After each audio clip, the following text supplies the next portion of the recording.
त्यो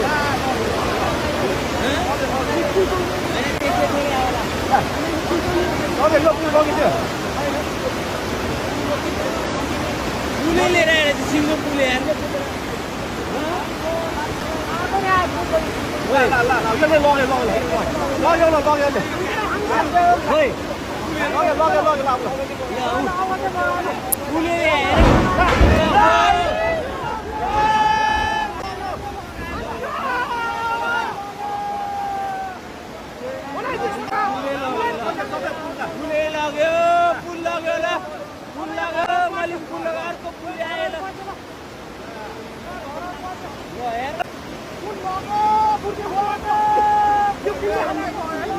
दुईटा पुल आयो एउटाले बङ्गाइदियो एउटाले लग्यो पुल लग्यो अब कति